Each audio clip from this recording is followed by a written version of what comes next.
Hi, everybody. Julie Friedman-Smith here with Parenting Power and Gail Bell. And we have just finished a podcast that's coming up. We'll be releasing it sometime, probably in the next few weeks. Yeah, I think. Yeah, podcast in the States.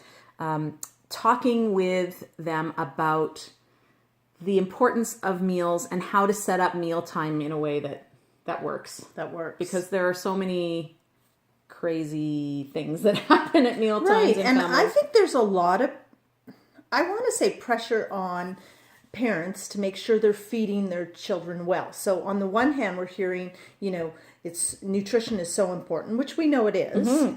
And then on the other side of the coin, and there's always two sides of the coin, it's what's quick and easy and fast.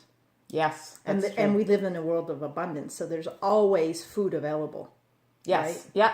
And also this idea of, it's what you eat, it's what you eat, it's what you eat, but it's also creating a mealtime kind of routine or structure so that your family really can be set up for success, to have mealtimes that actually work instead of mealtimes that are just full of arguments over and over again. Anyway, we'll have a podcast coming out about that soon. Mm-hmm. And that started us talking about some other things, which is vacations, because spring break is coming. Thank goodness. Yes. Someone's going somewhere warm. Right. Some of us are not, but someone's going somewhere warm. So we kind of made the connection as we were talking about it of, wow, a lot of times on holidays, there's supposed to be this fun, stress-free thing. And when we talk to some of our clients, they're not.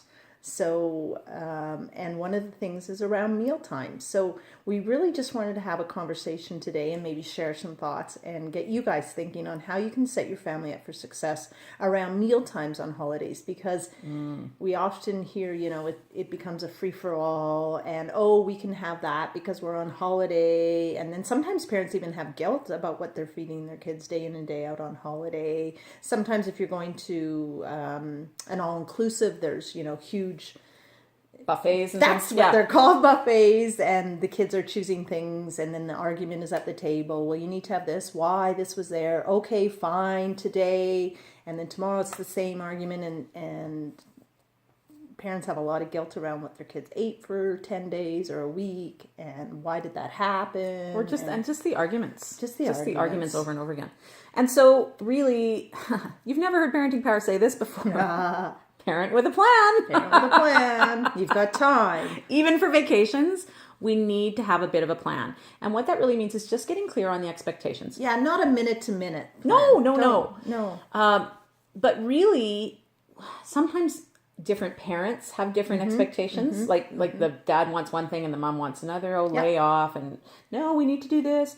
So that's part of it. But part of it is if we do not even know as the adults in the family what our expectations are, it's really hard for our kids to know. They can't possibly know. And so we encourage families on all aspects of vacation, but certainly around meal times as well, to just get mealtime, sleep time. Yeah, exactly. And activities too, because for sure. There are those vacations where the families spend the whole time at the pool, and they didn't want to spend the whole time at the holiday pool, but that's all their kids wanted to do, right? I mean, we've heard it all. Yeah. Or even length. Yes. If you go to Disneyland, some kids want to, or some parents may want to go from 7 a.m. till 10 o'clock because of the cost. And it's if you have young kids, you are really setting yourself up for a meltdown at some point in the day. Yeah. Especially if you don't stop and eat a healthy meal. Right. If they're just sugar and snacks all day, that's not going to work. So knowing that in advance means that you can set that out for your kids and get really clear on it. Mm-hmm. They can know, if they're allowed, maybe it's holiday, you get 2 treats a day instead of 1. I don't know, whatever the family decides. Julie knows I have this pet peeve with the word treat. I know, that's why I looked at you. I was like, I just said treat in public. But you know what? The world says treat all the time. I know, but you're right. But your point is, well, if it's a treat every day, it's no longer a treat. It's no longer a treat. And kids are, but I didn't have my treat today. Right. So just getting clear, one of those things that adds up, I think you and I have talked about this, is refills. Pop refills at restaurants where people just continue to come and bring pop to your kids. That was a thing when our kids got a little bit older and they started having pop, which was a big deal at a restaurant meal. And then constantly these glasses keep appearing. Mm-hmm. And so we needed to have a plan about it. What's allowed, what's not allowed. And And that is the parent's responsibility to set those expectations before. Right. Before, not in the moment. Yeah. Let them know what's okay. Yeah.